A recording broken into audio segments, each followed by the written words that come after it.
Hey everyone, you're welcome to my channel, and in today's video I'll be showing you guys how to cook the best pepper soup. Well, these are the internal organs of a cow. Aside these ones, you can add any other one. So we are going to wash and set aside our green spices, onions, ginger, garlic, pepper for blending. Now after blending it, this is what we have, this fine paste, and we are going to set it aside. Please check out the description box for the ingredients, they'll be listed there.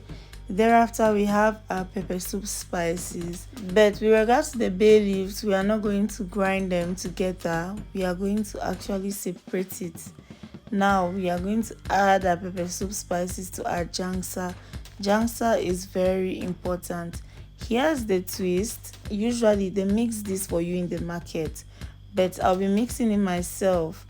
This is called cloves, also known as stick for matches. So I'm just going to put some and then proceed to grind everything, and this is what I have. Remember, I did not grind my bay leaf. It is going to help with the flavor, it will enhance it. And this is my washed internal organs of a cow. I washed my towel with warm water. I mean, this particular one I'm about to show you, I washed it with warm water, and I washed the intestines with cold water. Then I proceeded to slice them into smaller bits, just like this.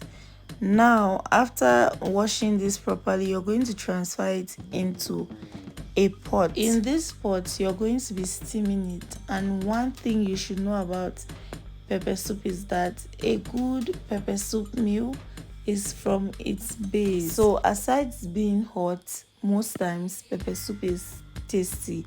I wouldn't say spicy, it's tasty, it tastes nice. So we are going to add everything and then proceed to add water and cook this for 10 minutes first, after seasoning with salt, maggi. I did that off camera. So after 10 minutes, this is what we have. So we are going to add our green spices blend, and I have already said what is inside that. Defending its title, pepper soup is a one-pot dish, so we are going to add our pepper soup mix, which is the Njangsa and pepper soup spices, as well as the bay leaves floating on top of it, and let it cook. Pepper soup is definitely a very good dish for any weather. As it continues to cook, you are going to season. So I've seasoned with some salt, and then I'm going to proceed to add some seasoning cubes. This is maggi that I am adding. As you can see, the green spices I added to this pot is not so much, so it actually does not turn pepper soup green. Yes, so we want our pepper soup to maintain a neutral color. This is optional. You can add a little bit of groundnut oil. Well, there's something I'd love for you guys to know, which is the fact that this pepper soup is weight loss friendly, excluding the groundnut oil. So thank you guys so much for watching.